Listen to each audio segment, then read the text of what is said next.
Boa noite a todos. Mais uma vez aqui nos reunimos na busca do aprendizado, do conhecimento tão necessário em nossa caminhada.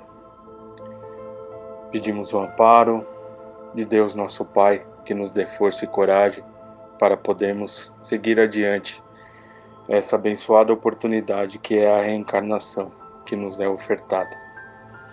Obrigado, Mestre Jesus, pelos teus ensinamentos de amor, por nos deixar esse caminho de exemplos, para que possamos, através do nosso esforço próprio, dar os primeiros passos em busca do equilíbrio.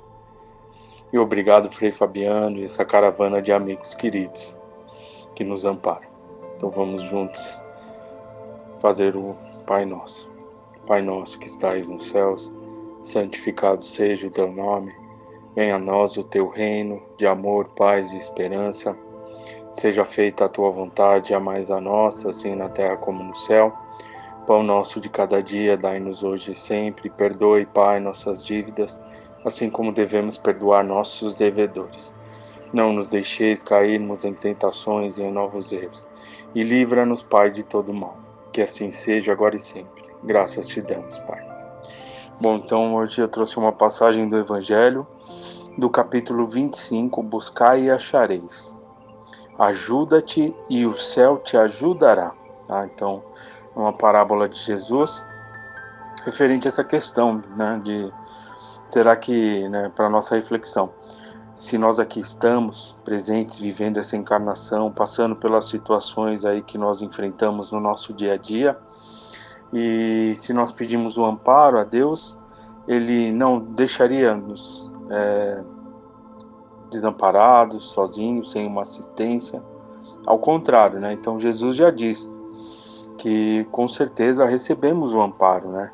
Mas temos que fazer a nossa parte também, que é importante, né? O nosso esforço, a nossa reflexão sobre a vida, sobre essas oportunidades também, que por mais difíceis ou não, enfim, o que nós estejamos passando, mas são importantes oportunidades de engrandecimento espiritual. Há 15 dias atrás eu trouxe uma mensagem que falava sobre a questão das reencarnações, né? Que são oportunidades e que aquele que ontem errou tem a oportunidade de hoje poder corrigir seus erros e caminhar.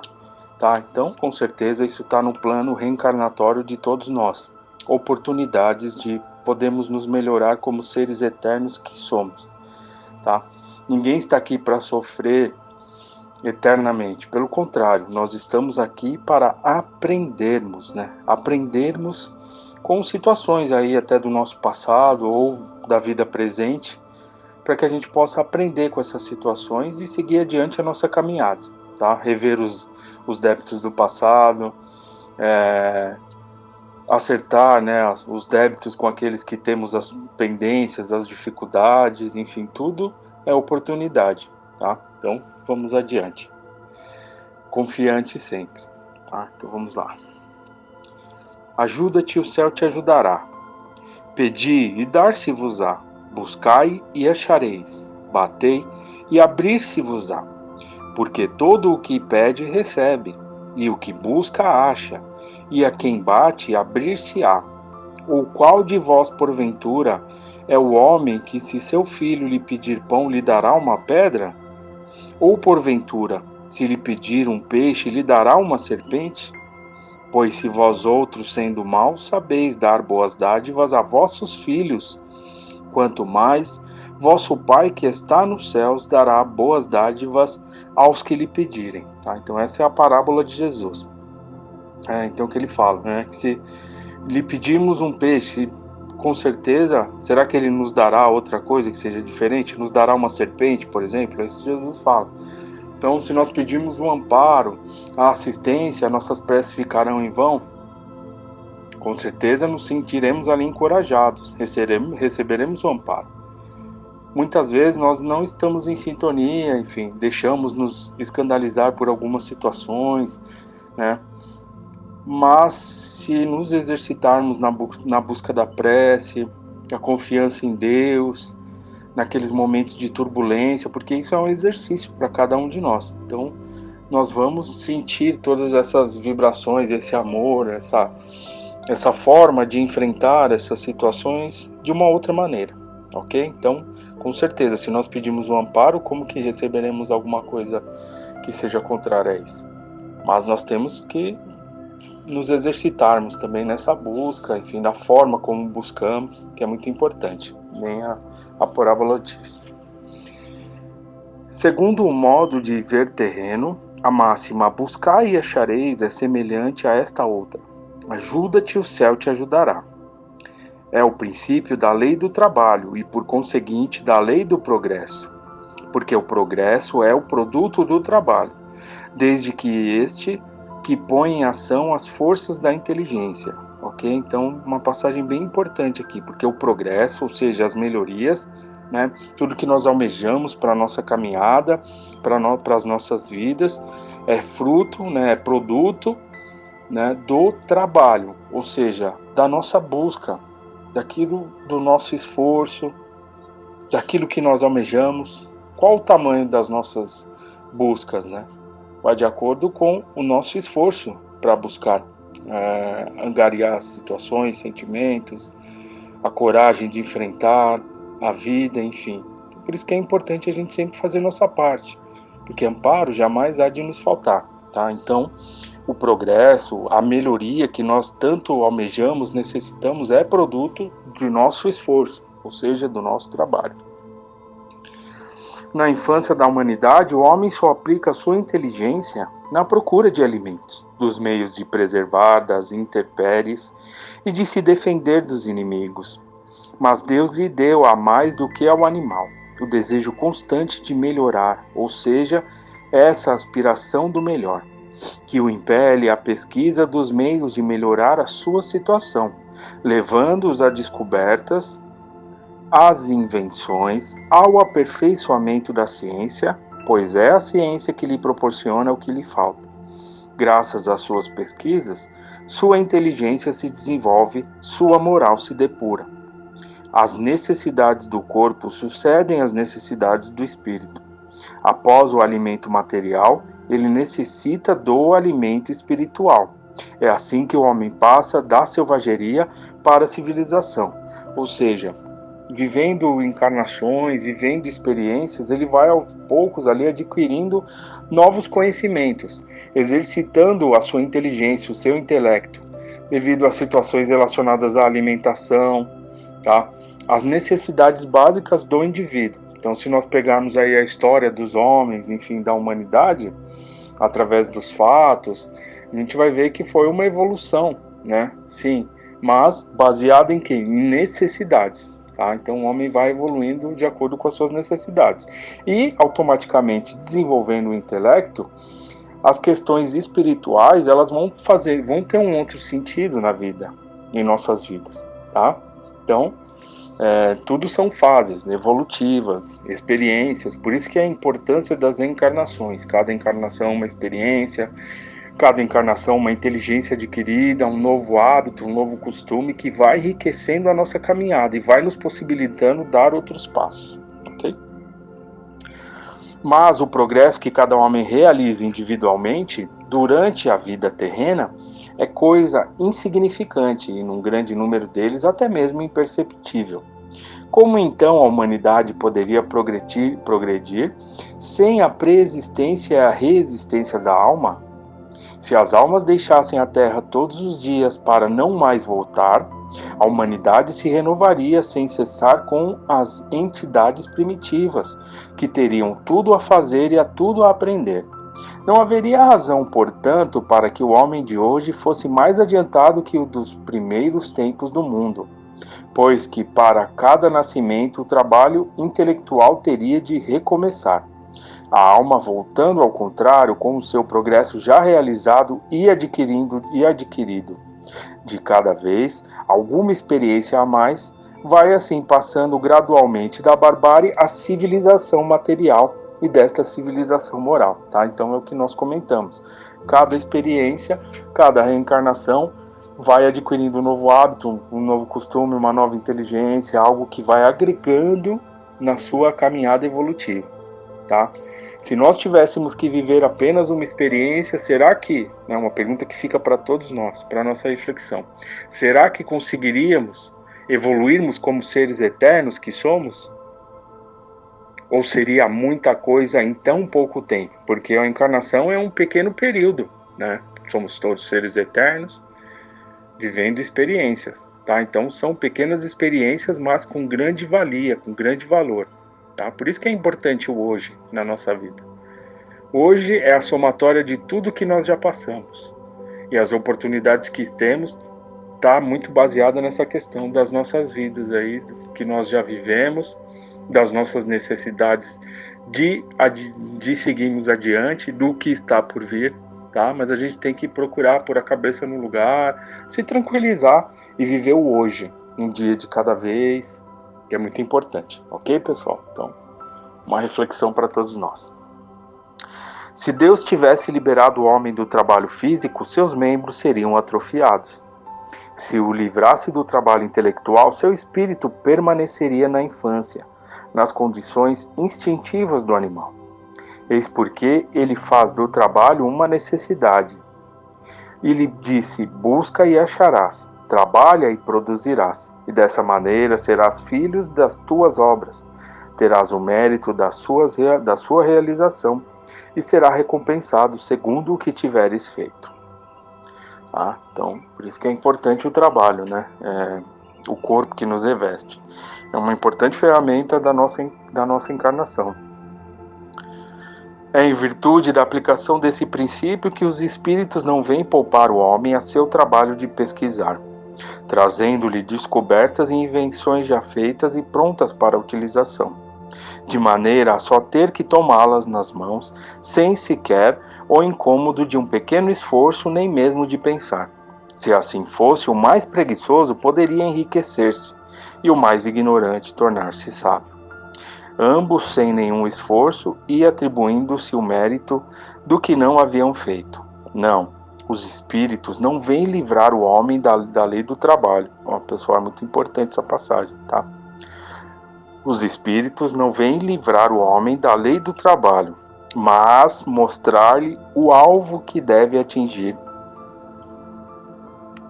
e a rota que o leve a ele, dizendo: marcha e atingirás, encontrarás pedras nos teus passos, mantém-te vigilante e afasta-as por ti mesmo. Nós te daremos a força necessária se quiseres empregá-la, tá? Ou seja, vale a pena acreditar, vale a pena se esforçar, vale a pena fazer a nossa parte, porque tudo está ao nosso redor conspirando a nosso favor. A nossa confiança em Deus, que deve ser exercitada, nesse amparo, nessa ajuda que os Espíritos, por diversas obras, mensagens, nos dizem que eles estão conosco, que não vão nos abandonar, mas que nós temos que fazer a nossa parte.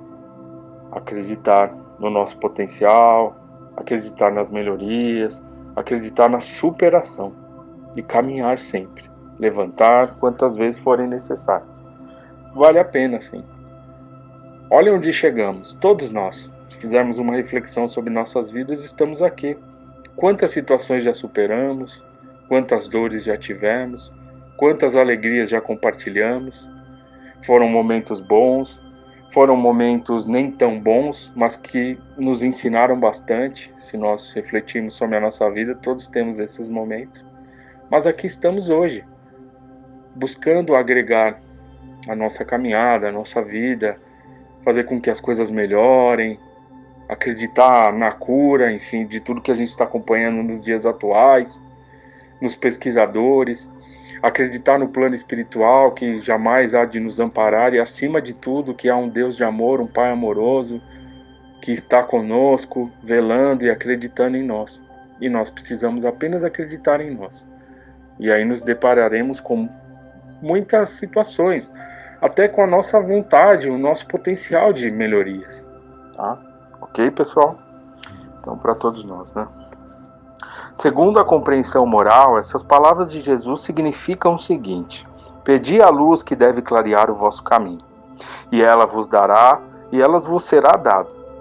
Pedi a força de resistir ao mal, e a tereis. Pedi a assistência dos bons espíritos e eles virão ajudar-vos. E como os anjos de Tobias, vos servirão de guias. Pedi bons conselhos e jamais vos serão recusados. Batei a nossa porta e ela vos será aberta, mas pedi sinceramente, com fé, fervor e confiança. Apresentai-vos com humildade e não com arrogância, sem o que sereis abandonados às vossas próprias forças, e as próprias quedas que sofrerdes constituirão a punição do vosso orgulho. É esse o sentido dessas palavras do Cristo: buscai e acharei, batei e abrir-se-vos-á. Tá? Então, buscaremos com certeza, nos esforçaremos, buscaremos e acharemos aquilo que tanto almejamos. Mas isso é uma construção na nossa vida, nós temos que ter em mente isso. Tá? Nem sempre as situações se resolverão rápido, nem sempre aquilo que queremos virá naquele momento, mas a gente não pode se esquecer que é uma construção.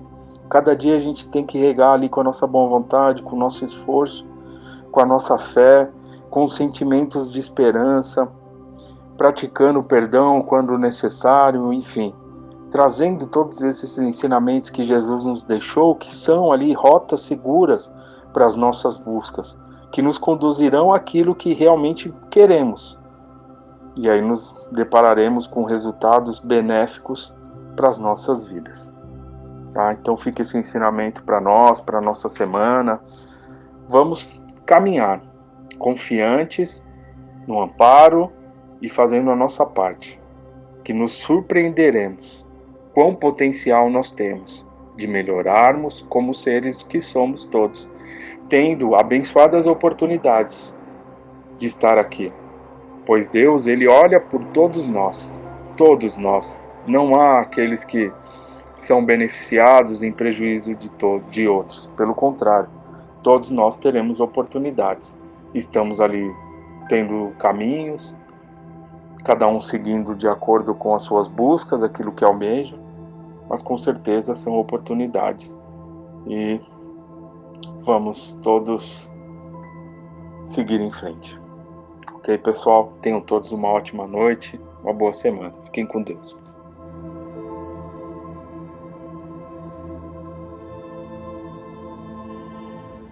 Boa noite a todos. Mais uma vez reunidos para a nossa palestra,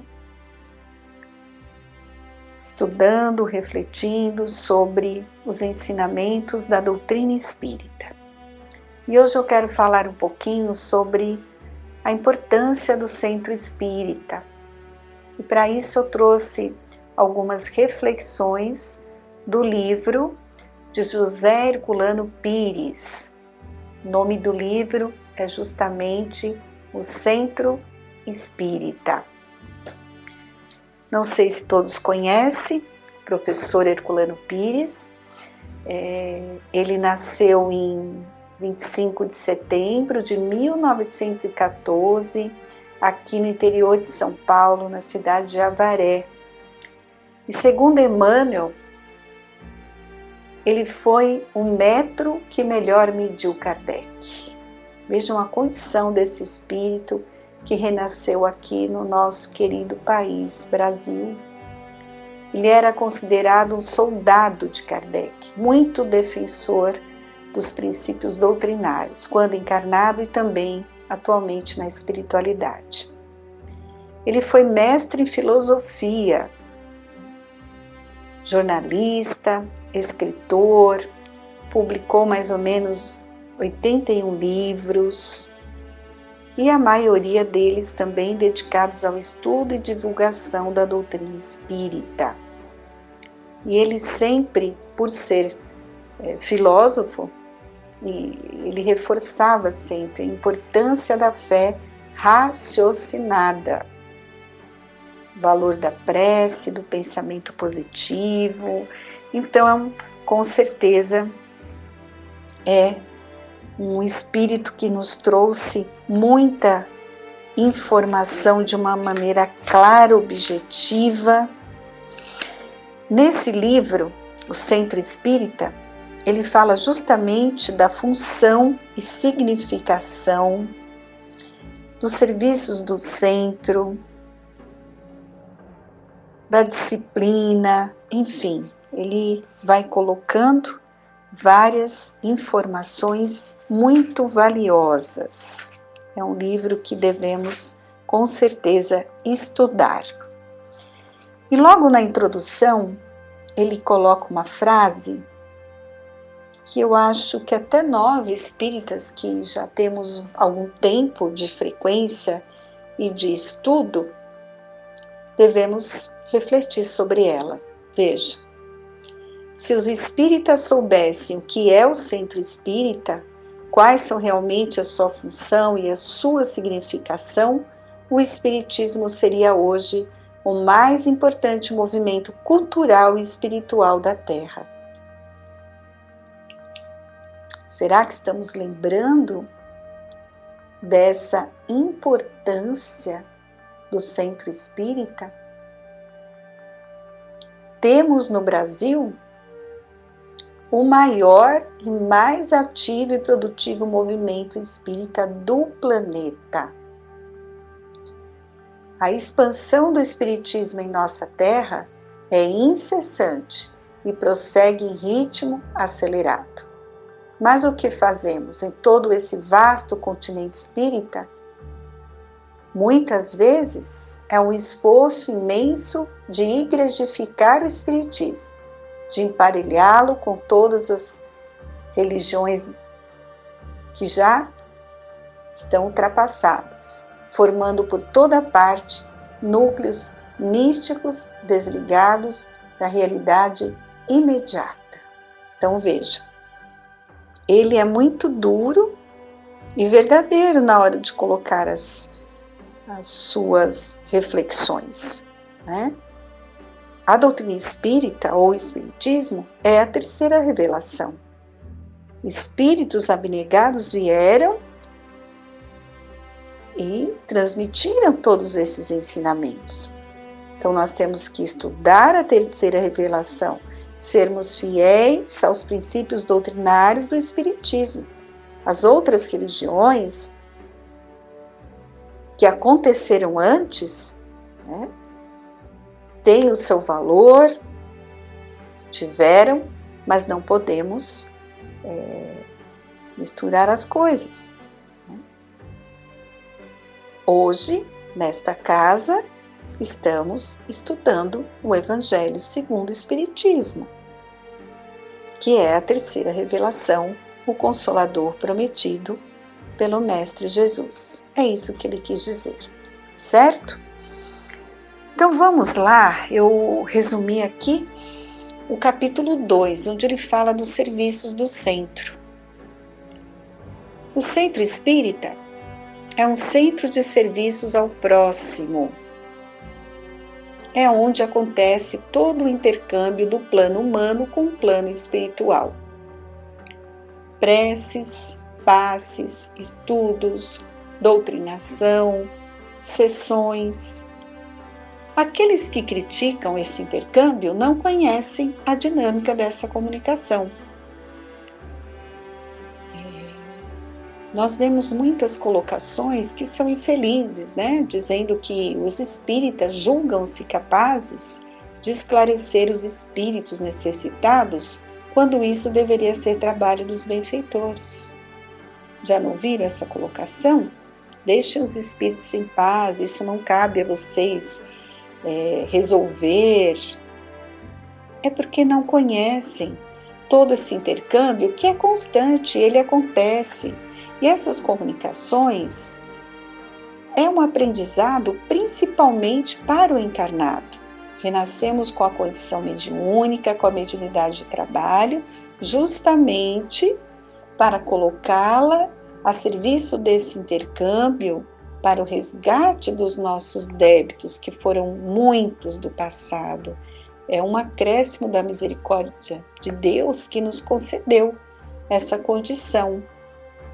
E aproveitando, os espíritos são trazidos para esse ambiente, a grande maioria, todos ligados a todos nós encarnados que frequentamos.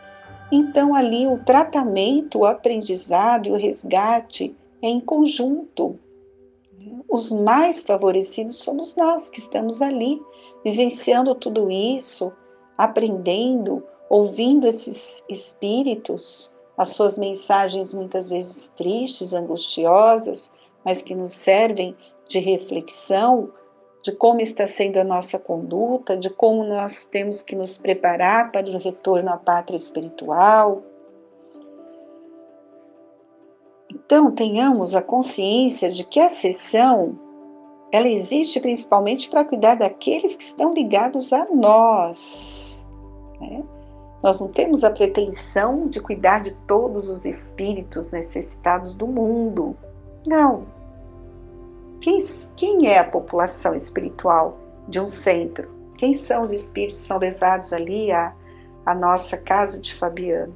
São todos espíritos que estão ligados a nós encarnados, aos nossos familiares. Muitas vezes nós levamos alguns espíritos que são encaminhados junto a nós pela nossa questão mediúnica. Lembrando sempre que o bem contagia. Se estamos realmente coração aberto, receptivos, nos esforçando, praticando o Evangelho, pedindo a Deus que sejamos instrumentos, vamos contagiar a muitos espíritos que necessitam. Vão atingir essas vibrações centenas de espíritos. E se libertarmos uma vítima da obsessão encarnada, libertamos outra no mundo espiritual, não é? Se nós esclarecemos alguém que está no processo obsessivo ali encarnado, com a sua recuperação, com o seu equilíbrio, estamos ajudando todos os espíritos que estão ligados àquela pessoa encarnada. E lembrando que a doutrinação desses espíritos é o pagamento de uma dívida nossa para com eles. Se o prejudicamos ontem, hoje o socorremos. E este socorrido torna-se-á um assistente para o bem. Já nos ensina o Evangelho. Somos devedores uns dos outros. E é só com uma ação em conjunto, uns ajudando aos outros, que vamos vencer essas dificuldades todas que trazemos da nossa bagagem espiritual. Nós sabemos que esses espíritos são assistidos pelos benfeitores, a grande maioria, né? Mas temos o modelo do nosso Mestre Jesus. Ele assistiu aos necessitados e pediu que os seus discípulos fizessem o mesmo. É o que estamos fazendo. Na sua bondade, Deus, nosso Pai, nos permitiu que renascêssemos com essa condição de curar os enfermos. Sois deuses. Jesus, o nosso Mestre, nos alertou quanto a isso e falou que fizéssemos o mesmo que ele fez. É nosso dever e é uma bênção renascer nessa condição. E vamos ter que responder por isso, se não colocarmos toda essa condição fluídica, magnética, em favor de auxiliar aos que sofrem. Lembrem, sempre que o maior necessitado somos nós e o aprendizado maior é nosso. Não estamos fazendo favor nenhum, né? Pelo contrário, tudo isso vem para nos ajudar. Os espíritos mais apegados às condições da vida material precisam de assistência mediúnica para esclarecimento. Eles são trazidos para esse ambiente para que recebam ali fluidos animalizados do médium encarnado, que é uma substância visível, né, de origem psíquica, que emana de certos médiuns, um chamado ectoplasma. Então, quando são trazidos para a sessão, estão há muito tempo em sofrimento, perdidos, com essa aproximação, recebendo aquele choque anímico, eles despertam, o que facilita eles enxergarem o auxílio ali do plano espiritual. Então, essa é uma das razões, né, porque muitos são levados ali à casa espírita. E essas sessões, desde a época de Kardec, quando ele começou a ter ali os locais onde estudar e colocar em prática a mediunidade, provaram sua eficácia. As opiniões contrárias que existem são pessoais, de pessoas que não conhecem esse grave problema da influência espiritual, do intercâmbio que acontece 24 horas e dos processos obsessivos. O trabalho mais importante do Centro Espírita é a prática doutrinária da desobsessão, e é dever de todos os médiuns participar nestas reuniões. Milhões de vítimas encarnadas e desencarnadas clamam por socorro.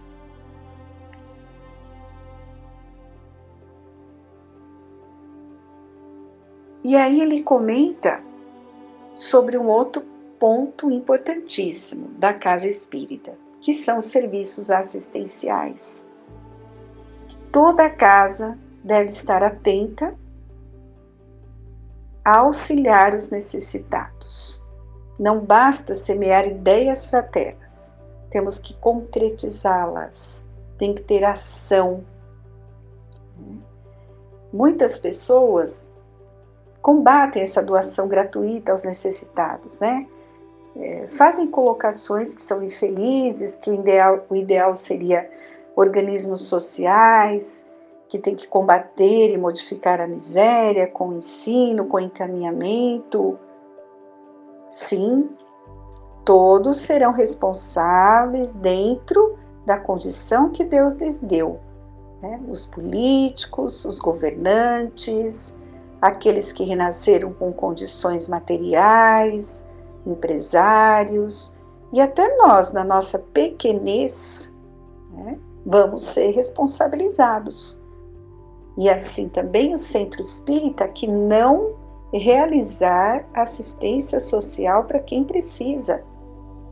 É dever de todo cidadão auxiliar a sociedade. Não nos ensina o Evangelho que até do nosso necessário temos que tirar, não só do supérfluo? Então não vamos colocar estas colocações dizendo que não é da nossa parte ajudar.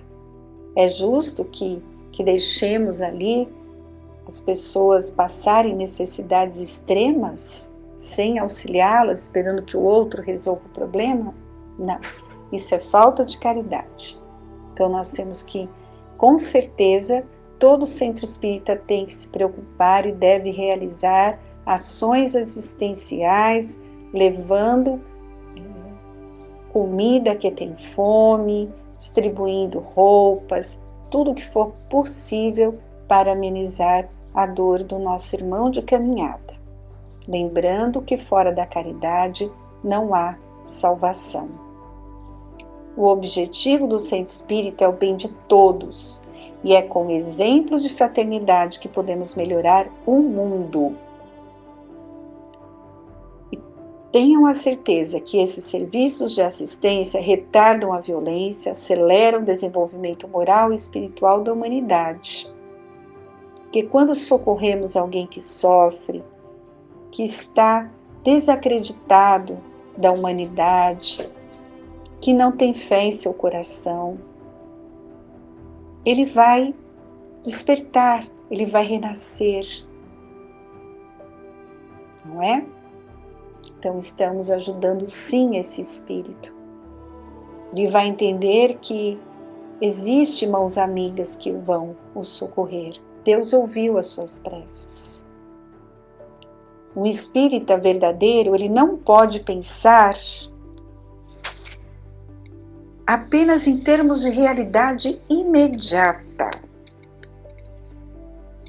Ele tem que ir despertando o sentimento e a compreensão do seu dever de servir a Deus e ao próximo.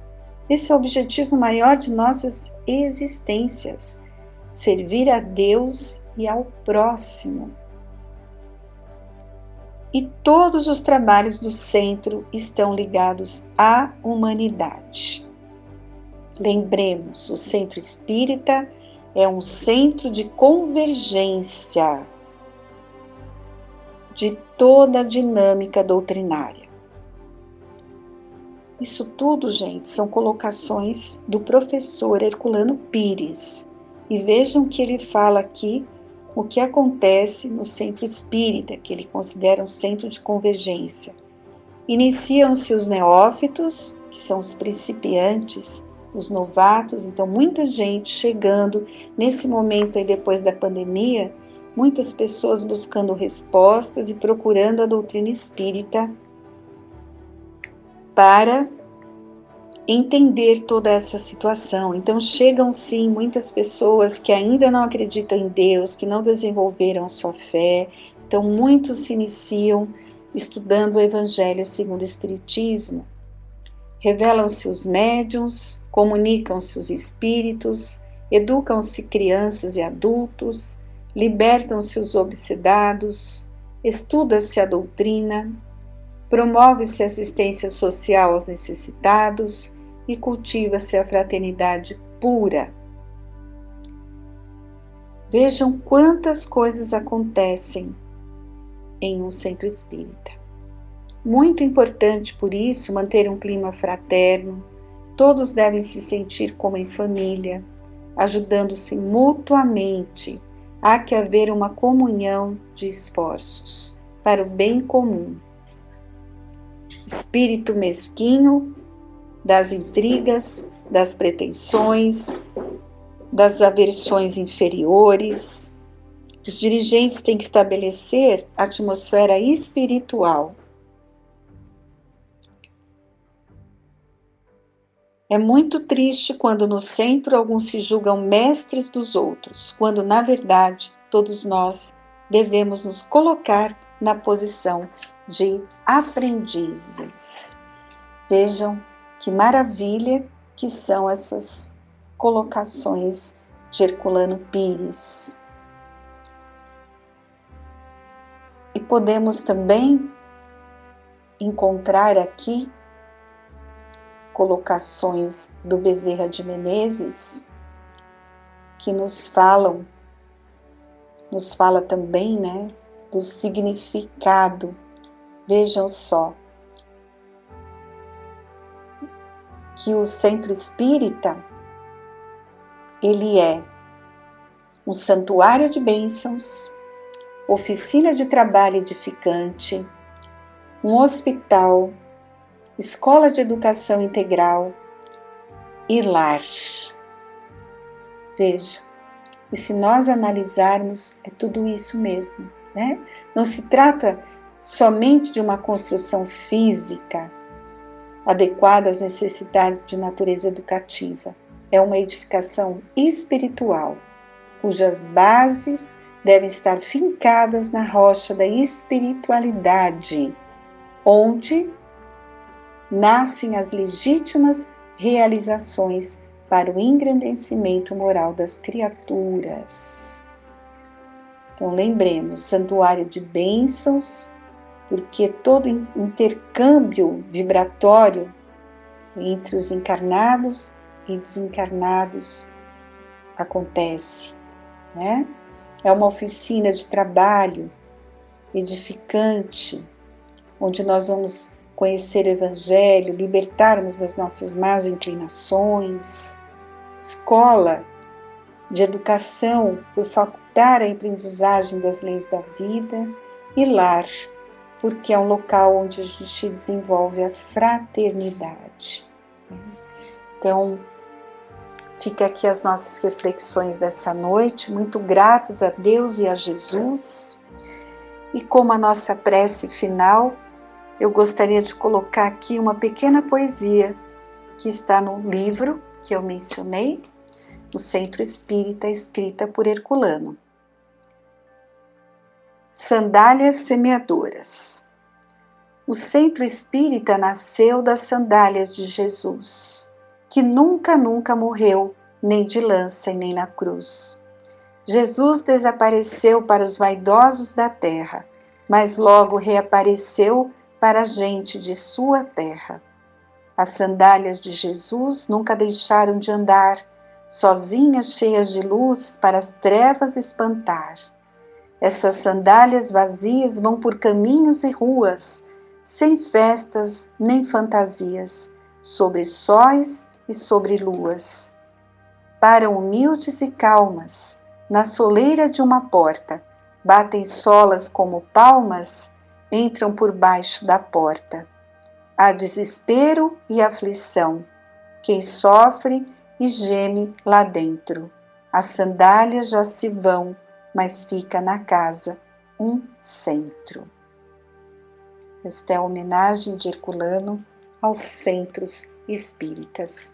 E assim encerramos a nossa palestra desta noite, com muita gratidão a Deus e a Jesus. Que assim seja.